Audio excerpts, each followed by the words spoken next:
Hey GAWDA members, welcome to another episode of GAWDA TV. We're just over 1 month away from this year's SMC in Oklahoma City. Natasha Alexis joins us later this episode to get you more excited about this year's amazing event, but before that, GAWDA hosted its third regional meeting of 2026 in Stone Mountain, Georgia on March 23rd and 24th. If you tuned into the March episode of GAWDA TV, you heard all about this amazing regional, and the reality lived up to the hype, as members converged in Atlanta for 2 days of amazing networking and educational opportunities. We've got a full recap, including a photo gallery, in the April 1st issue of the GAWDA Connection, and a link can be found in the description below. Thank you to all the members who took the time to join us in Stone Mountain. The next event on our GAWDA schedule is the Spring Management Conference from May 17th to the 19th. Here to tell us more about this year's amazing event is Natasha Alexis. Steve, I'm excited to join you for this edition of GAWDA TV as we prepare as your GAWDA team for the GAWDA Spring Management Conference in just over a month, our national conference of owners, CEOs, management, operations, decision makers, for a moment of networking, process-oriented business education, and valuable take-home solutions.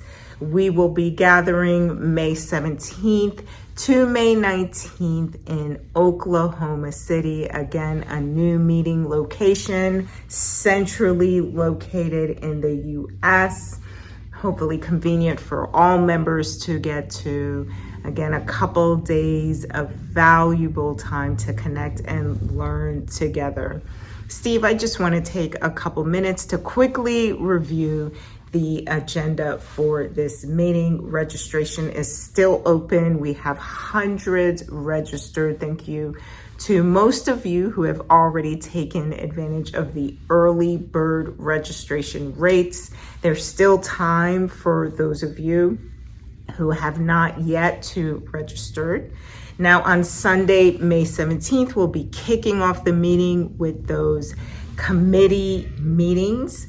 Our leadership and the various committees, volunteer-driven committees of GAWDA. In the afternoon, the GAWDA Growth Workshop. This is a young professionals kind of lunch and learn. Well, they will hear from our very own president, GAWDA President Allison Earlbeck, who is going to be sharing her leadership insight, a unique opportunity to hear from her as she shares what she wished she may have understood sooner as she has taken on the CEO role of Earlbeck Technologies. Later that day, our newcomers will meet for their newcomers event with GAWDA leadership and volunteers, committee chairs, regional chairs, GAWDA headquarters team, GAWDA media, and then we'll head over to the Jones Assembly, a cool venue for the President's welcome reception and dinner. This will be a 4-hour event. No need to leave early. There will be plenty of food, entertainment for you there. An opportunity, instead of going to separate dinners with other members, to stay right there, one venue, connect with all hundreds of others who will be attending the event. Then you can close things out with the young professionals as they continue back at the hotel and after party. Keep that energy going. This is open to all. Register to have that own moment to engage with the emerging professionals and some of the more seasoned GAWDA members. Next morning, Monday, May 18th, we will have breakfast at 7 a.m. and you'll hear from your GAWDA leadership in the morning, the executive committee. Then our first speaker to kick things off is Anise Cavagna, where she is going to be teaching how your presence matters. Your presence is your impact. Next, we're happy to announce our industry keynote, Jill Afonso, who is now CEO of Duravant. And then she's still a senior advisor of Chart Industries, really looking forward to get that industry perspective from Jill. Then we will break out into the various educational sessions, 6 different topics from 6 industry leaders, really offering that industry perspective. Again, that take home process oriented business education for you as members. This is a moment to register 2-3 folks from your company to take advantage of those 3 simultaneous sessions happening at the same time. Good stuff. Then the women of gases and welding will have a luncheon with Anise. This is a more hands-on workshop to what she presented earlier. And then we're happy to go to the Oklahoma City Convention Center, where we'll have a big scale contact booth program featuring trucks that some members have registered to be on display. We have some larger booths. Reach out to Andrea Levy on our team if you're interested in being a part of that. Now, also part of the contact booth program is the very successful Best in Show program, where we recognize the industry partnering has come up with this program where we recognize the exhibitors who are best in exhibiting at the contact booth program. Here to discuss this wonderful program is industry partnering co-chair Terry Scanlan. Terry, share with members more about this program. Good morning, Natasha. It's great to be with you. Hey, I'm really looking forward to this year's GAWDA SMC in Oklahoma City. It's quickly coming upon us in just over a month's time. This year, we're going to be doing the Best in Show program again. It's sponsored by the IPC, the Industrial Partnering Committee of GAWDA. This is the 3rd time that we've done it. Year number 1, Exicor won the prize. Year number 2, it was Elite Cryogenics. You know, we make a big investment. All the companies that participate in the contact booth program, big investment in terms of personnel, money, commitment, time in getting this right. There's a lot of effort put in advance in terms of reaching out to customers, making sure that they're aware that we're going to be presenting at the contact booth program. So it's a pretty significant investment. So when we get there, we want to take advantage of the time that we have. We want to have the best program that we can have, that we can put together. So that's the thing. That some of the things that we're all looking at is, one is our own personal brand image. Secondly, the customer engagement piece. You know, are we engaging the customers in a really beneficial way, mutually beneficial way? And then thirdly, what is the appearance of our booth and the people that are manning our booth? So that's the concept of our Best in Show program, is that we really want to highlight the teams and the companies that do this well. And let's make no mistake about it. What GAWDA has done, and you as participants over the years, you have delivered a first-class program. Really, really, really good. This is an opportunity for us to recognize companies that we think go a little bit beyond what we have seen in the past. And in fact, just as an observer, I do think over the past few years, everyone has actually ratcheted up their game. So again, you know, why do we do this? There's some core sales and marketing benefits, strategic operational advantages, and most importantly, the opportunity to have face-to-face meetings. You know, the marketing that we do versus, digital means, phone calls, Teams calls, Zoom calls, they're great. Nothing is better than an in-person meeting. People buy from people. This is where opportunities where we deliver results, and there's actually a great deal of personal satisfaction that can come out of this if we do it right. And I have a high confidence level that in this industry, in this organization, each company that does participate is going to do a first-rate job. So again, I ask you all to be thinking about the Best in Show program as we come upon the SMC here in mid-May. The three things that we are looking for: branding, number two, customer engagement, and number three, appearance. So with that, I'm going to turn it back to Natasha. I look forward to the show. Everyone come out, safe travels, and look forward to seeing you in Oklahoma City. Thank you. Thank you, Terry, for the details on the Best in Show award. We are really excited to continue offering that recognition to our exhibitors. So we will wrap up the conference on May 19th with the business session featuring two big speakers. First, Manly Feinberg, who's a motivational, inspirational speaker that we've mentioned before, who will be helping members to reach their next summit. And lastly, Gene Marks, who is not unfamiliar to GAWDA members, who is a small business expert, award-winning author, and he has a column in New York Times, Fox Business, who's really going to be covering AI and economic trends as they pertain to our industry. Again, we're excited to welcome all of you to Oklahoma City.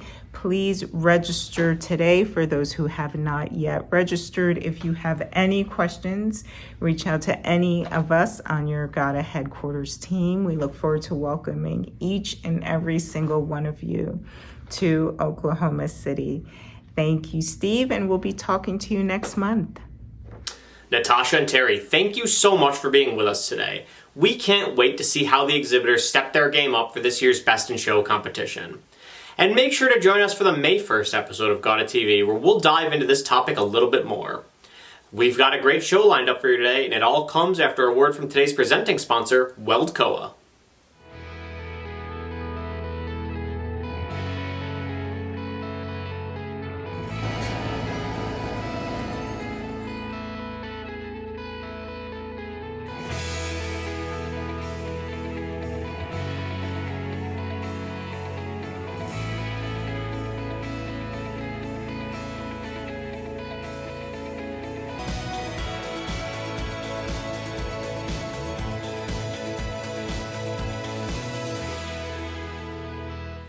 The 2026 SMC will see the return of the educational track sessions.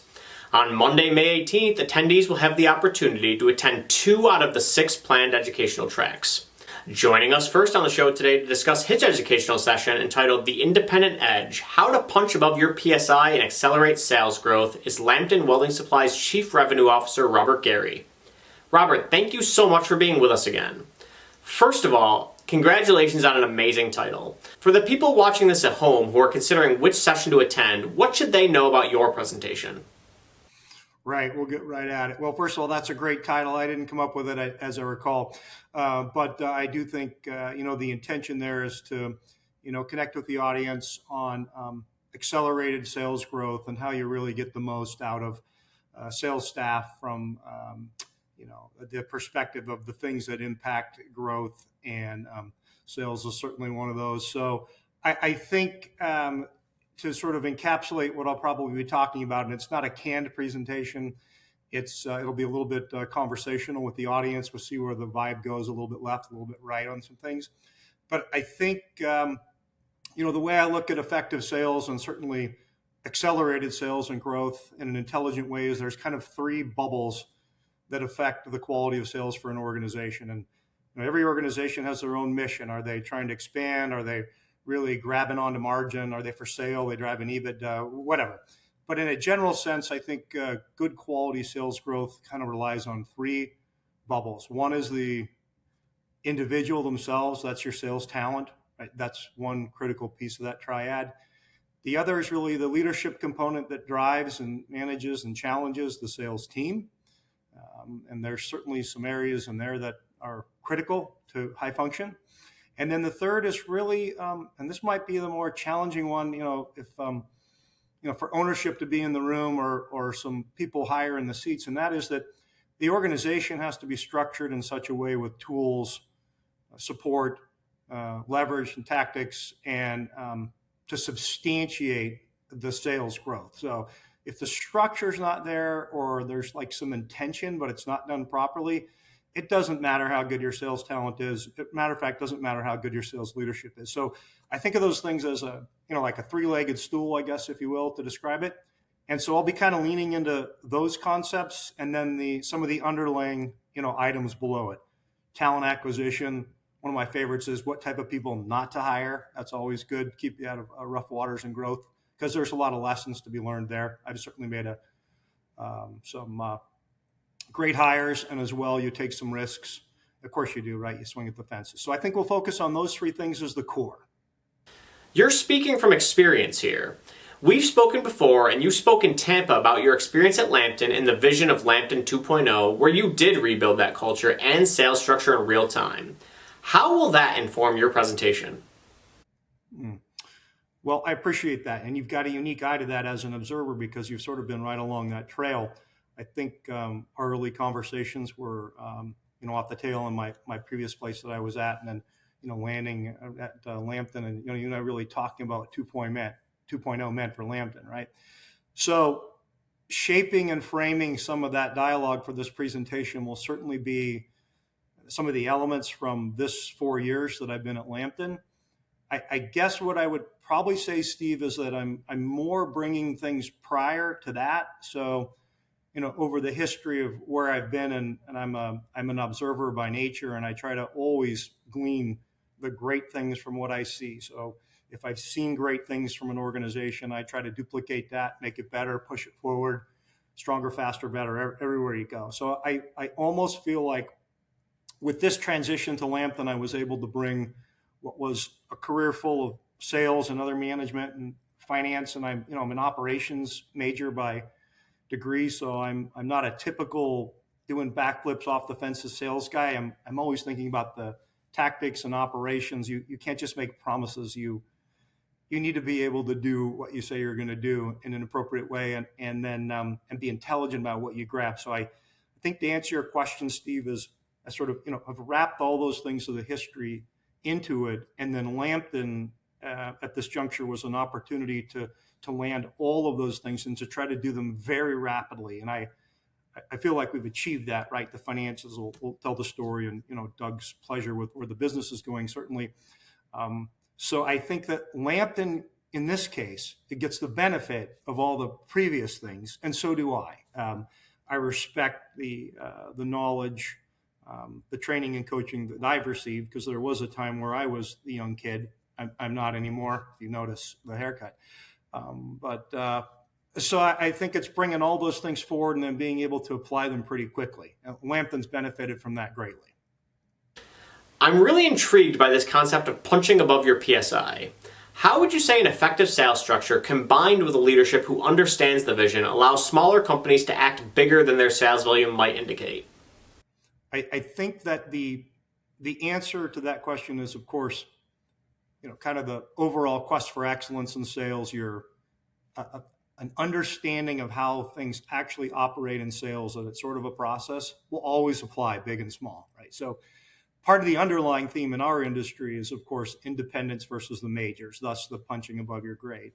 And I think in the sales world, the challenge for competing with someone that has more resources than you is that you need to take advantage of what you and your team can bring that has value beyond what somebody sizable does. So in the case of smaller, right, obviously people are going to be leaning more into relationships. There's a higher trust factor, probably more latitude. So when I think about like my version of selling and aggressive sales, it's kind of like structure with freedom. Okay, it's like trust with high accountability.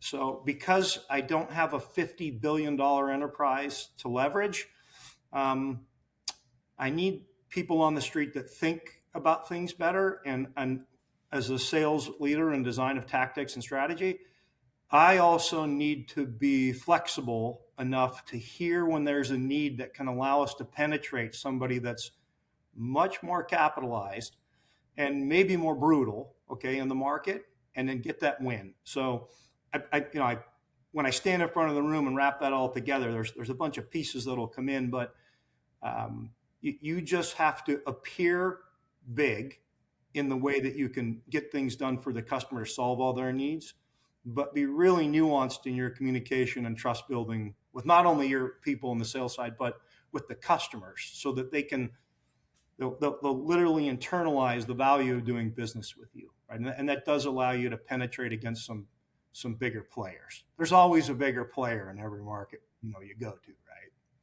But The SMC is the perfect venue for this presentation because it penetrates deeper into the organization than the AC, which typically more owners and CEOs attend. Would you say that's the intended audience here? I feel like that the impact is probably best right in that zone of sales leadership. And then if there's people that are in that particular room that are executive level or trying to guide, and so they would always have this question, why aren't our salespeople growing the business faster? I think we can, potentially answer that in that session. So the session is not really oriented around salespeople themselves. It's more about system and design methodology and getting those three pieces correct with minimizing the amount of errors, because we're not perfect in selection or design or leadership. So yes, the answer to your question is it's that sales management. And, a couple of those guys, I'll probably be punching them in the gut a little bit because I'm questioning whether their philosophies and ideas and they're so stone set in what they think. To challenge that a little bit and say, is your sales staff, or is it you? And then to that next level, is it your sales staff, or is it your sales manager, or is it your design and support? And what are these people doing with their time? And how does the company see what a salesperson and sales management does with time? Because there's nothing more valuable than time. So I'm going to focus a lot about the value of time and how we don't waste that. Just like the SMC is the right venue for it, this year's theme of the human advantage in the digital age is the perfect time for this presentation.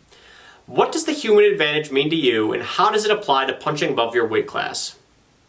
For most of the success in this industry, it's relationships, right? And that extends to the manufacturing side, distribution. It's just an interweb of relationships that make this industry fly. And this concept of punching above our weight, the idea of independents battling majors, what we're facing is our ideas of relationship selling continuing versus what I would call codified, rigid, digital, automated, quest by the really big boys to take me and anybody else that's human out of the equation. Because when you get to the bottom line on a $50 billion business, if you can eliminate 80% of the personnel, the profits are pretty good, right?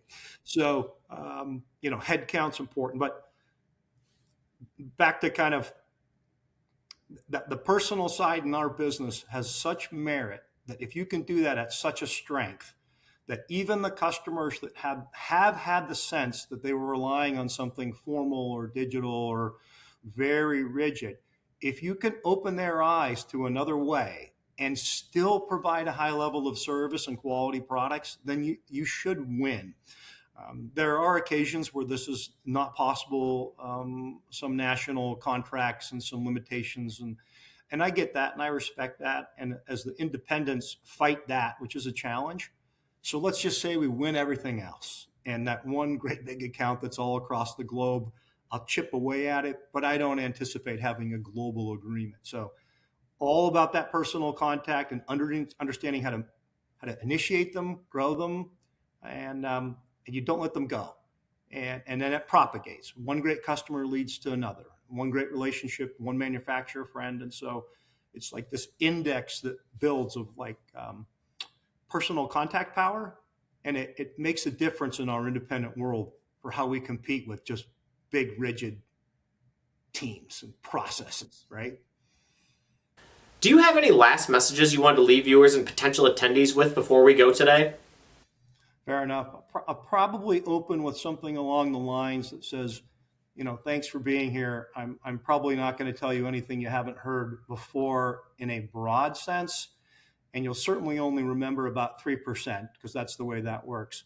But if you leave this room with a better understanding of how these three bubbles, right, affect all things with regarding sales, and you can pick up a little polish in one of those three areas, then maybe it was worth an hour standing here and listening. And I might try and make it a little enjoyable as well. Robert, it sounds like it's going to be an amazing presentation, and we can't wait to see it. We will see you in Oklahoma City. For attendees who are interested in attending Robert's presentation, it takes place from 10 o'clock to 11 o'clock in the first set of educational tracks on the 18th. If you haven't registered for the SMC yet, there's still time. Click the link in the description below and we will see you there.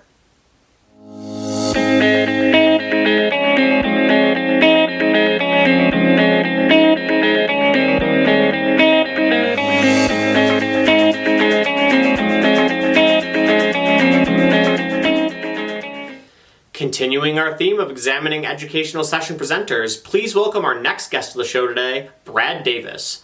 Brad is the Vice President of Central Ohio Welding and will be presenting a session entitled, It Could Have Been a Catastrophe, Why the Right Safety Plan Makes a Difference. Brad, thank you so much for being with us today. Let's start with that. It's certainly an evocative title. Can you give us a brief overview of the topic that you'll be talking about this year? We had a safety incident in 2023 where possibility of death, of serious dismemberment. We had an explosion that could have really messed some people up, and luckily we did not have any of those effects. We feel blessed every day that we did not. And once all of the information about the incident has been kind of brought out into the open and has been cleared up, we felt that it was something we wanted to share with the rest of GAWDA. I'm sure I won't be the only person who sees the title and remembers the aoxacetylene presentation from 10 years ago. What's the main message that you're hoping to get across that will hopefully resonate in the same way that that presentation did?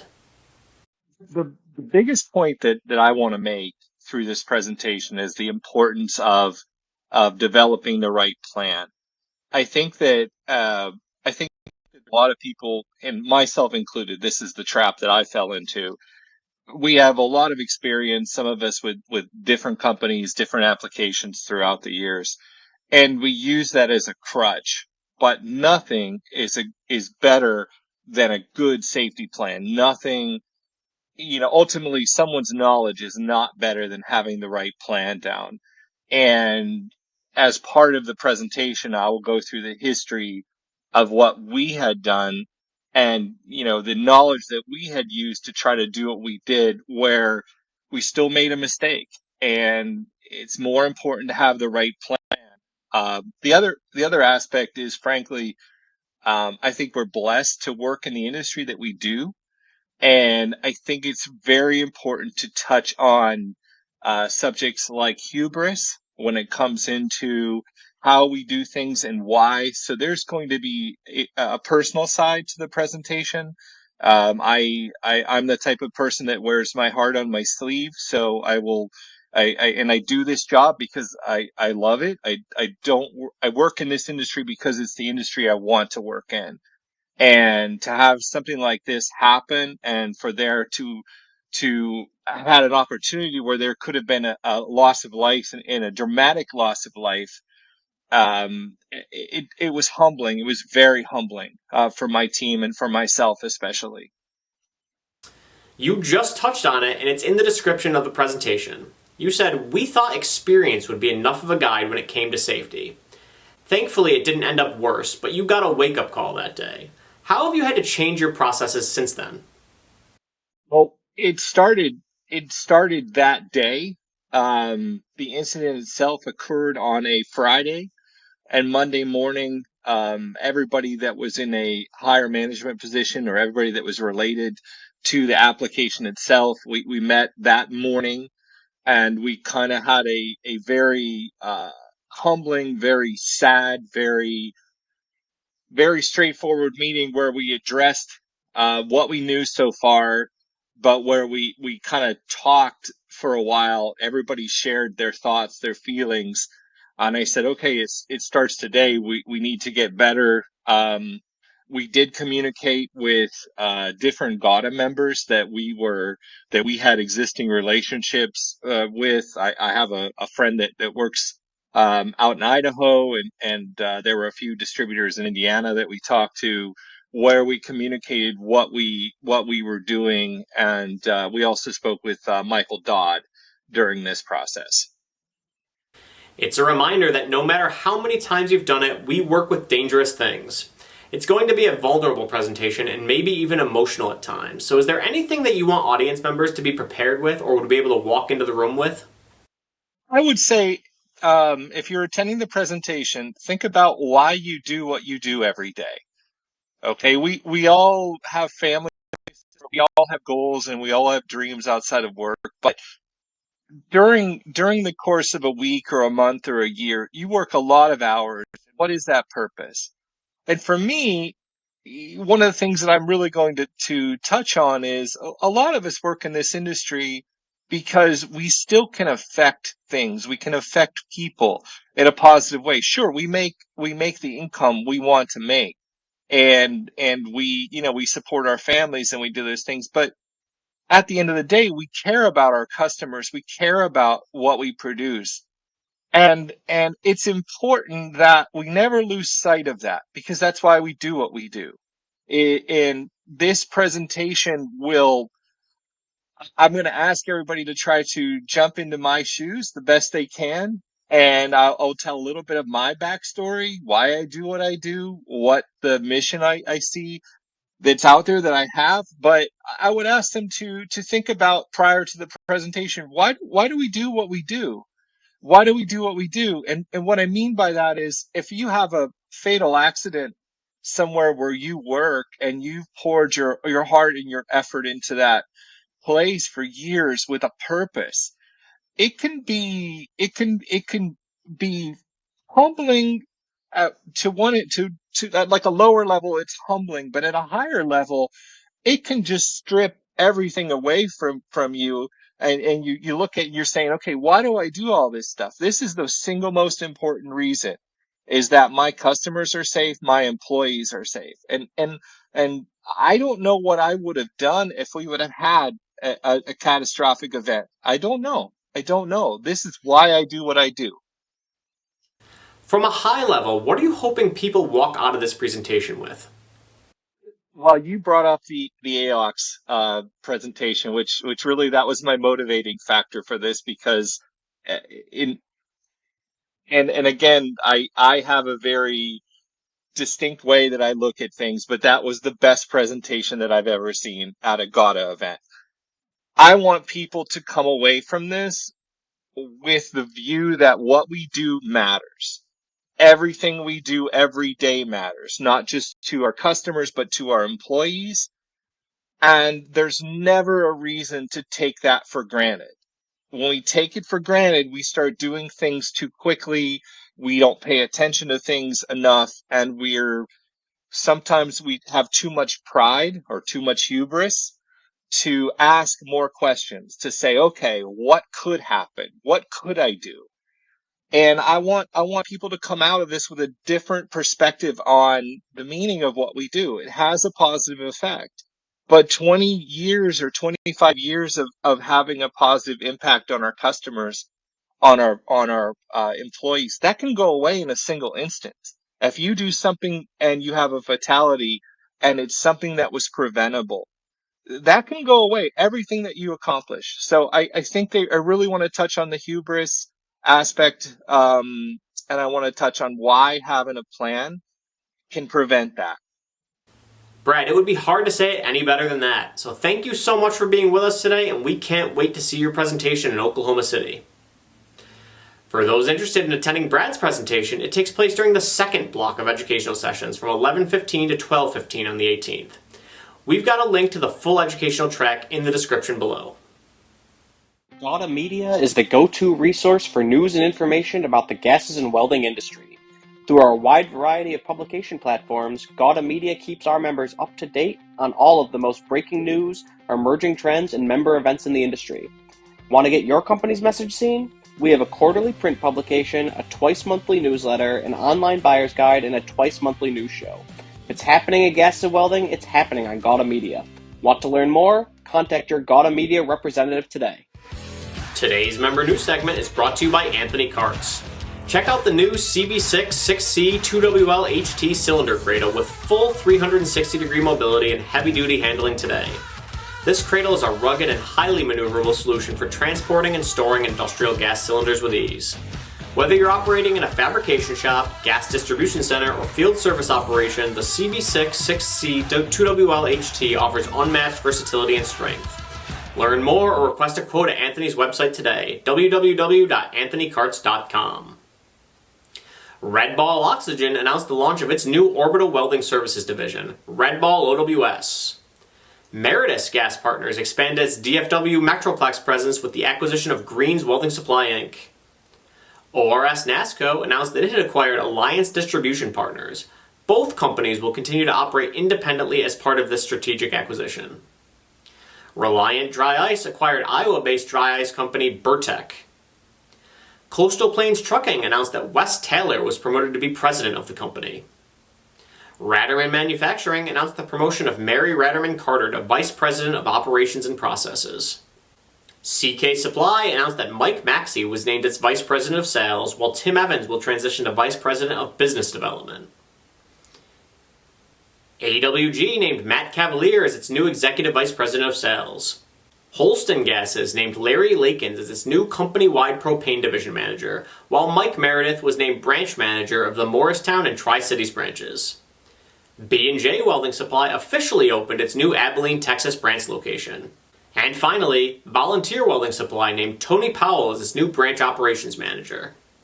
To learn more about any of these member news items or to submit member news of your own, read the complete April 1st issue of the GAWDA Connection in your email inbox today or by clicking the link in the description below. And that's our show for this month. Once again, it's not too late to register for this year's SMC in Oklahoma City. This year has an all-star speaker lineup to go along with the amazing theme of this year, the human advantage in the digital age. We'll see you one more time before the SMC, but until then, for all of us here at GAWDA TV, this is Steve Guglielmo signing off.